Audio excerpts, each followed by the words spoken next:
হাইলাকান্দিতে অব্যাহত কংগ্রেসীদের বিক্ষোভ।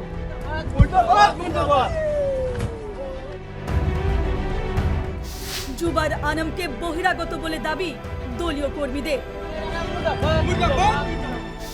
গৌরব গগৈর বিরুদ্ধে চিটার স্লোগান বিক্ষোভকারীদের।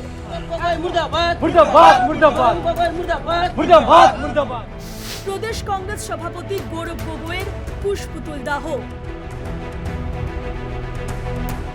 কংগ্রেসের প্রার্থী তালিকা প্রকাশের পর অসমের বিভিন্ন প্রান্তে কংগ্রেস কর্মীদের বিক্ষোভ। খোয়াং থেকে শুরু করে ধুবড়ি, দলগাঁও বিভিন্ন জায়গায় কংগ্রেস অফিসে ভাঙচুর, পুষ্পতুল দাহের ছবি সামনে এসেছে।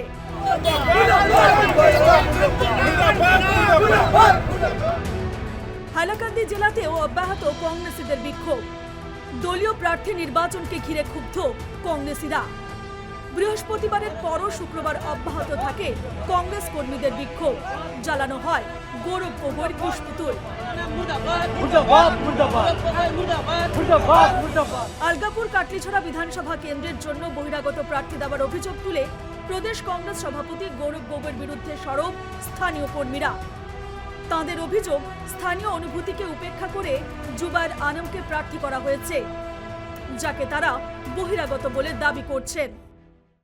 আমরা কখনো মানি না। আমরা বালা বালা যে ক্যান্ডিডেট তো দুজন যে হয়, আমরা তো বালা হয়েছি ইউনিয়নরে লোকাল থেকে আমরা টিকিট পাইয়াও গুয়াহাটি তুলবা আর তা নেই কেন আমরা ভোট দিয়ে গুয়াহাটি জিতামনি।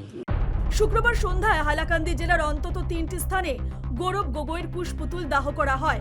বিক্ষোভকারীরা গগৈর বিরুদ্ধে চিটার স্লোগানও দেন। এছাড়া গৌরব গগৈ মুর্দাবাদ ধ্বনিতে উত্তাল হয়ে ওঠে এলাকা। হাইলাকান্দির মানুষের সঙ্গে গৌরব গগৈ প্রতারণা করেছেন বলে অভিযোগ দলীয় কর্মীদের। স্থানীয়দের বাদ দিয়ে বহিরাগতকে অগ্রাধিকার দেওয়ায় ক্ষুব্ধ দলীয় কর্মীরা।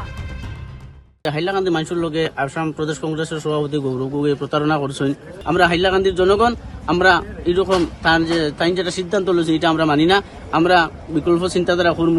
ক্ষুব্ধ কর্মীদের দাবি, দলীয় নেতৃত্ব স্থানীয় নেতা কর্মীদের মতামতকে সম্পূর্ণভাবে উপেক্ষা করেছে, যা হাইলাকান্দির মানুষের আত্মসম্মানে আঘাত এনেছে। এই সিদ্ধান্তের ফলে দলের ভেতরে অসন্তোষ আরও বাড়তে পারে বলেও আশঙ্কা প্রকাশ করেন তারা। এছাড়া প্রয়োজনে নির্দলীয় দলকে ভোট দেবেন বলেও হুঁশিয়ারি স্থানীয়দের। আমরা